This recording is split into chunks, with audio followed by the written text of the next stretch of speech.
কোথাকার হরিদাস পাল যে আপনাকে এই কৈফিয়ত দিতে হবে? আপনারা দুইটা মারবেন, আমরা একটা মারবো, কিন্তু আমরাও মারবো। আপনাদের বলতে চাই, এই বাংলাদেশ আমার, আদি বাংলাদেশ আমার। আপনারা যদি বেশি বাড়াবাড়ি করেন, আমরা কিন্তু বিভিন্ন মানবতা, বিভিন্ন বিশ্বের দেশ থেকে সাহায্য চেয়ে আমরা বাংলাদেশ আর একটি প্রদেশ করবো শুধুমাত্র সনাতনীদের জন্য। আমরা কিন্তু সেটা চাই না। কিন্তু আপনারা যে ব্যবস্থা করতেছেন, একসময় কিন্তু এরকমই হবে, সনাতনীদের আলাদা একটি প্রদেশ হয়ে যাবে। তাই বলতে চাচ্ছি, এখনো ভালোই অতীতে যেরকম আমরা হিন্দু, মুসলিম, খ্রিস্টান, বৌদ্ধ মিলে একত্রিত থাকতাম, এখনো আমরা থাকতে চাই।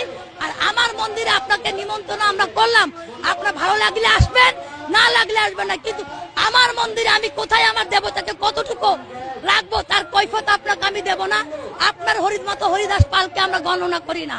অতএব এমন কিছু করবেন না, হিন্দু মুসলিমের দাঙ্গা বাঁধাবেন না। এই দাঙ্গা বাঁধালে কিন্তু আপনারা পার পেয়ে যাবেন না। আপনারা দুইটা মারবেন, আমরা একটা মারবো, কিন্তু আমরাও মারবো। তাই ভালো করে বলতে চাই, আসুন সকলে মিলে অতীতে যেরকম আমরা হিন্দু, মুসলিম, খ্রিস্টান, বৌদ্ধ একত্রিত হয়েছি, ঠিক সেরকমই থাকতে চাই। জয় শ্রীরাম।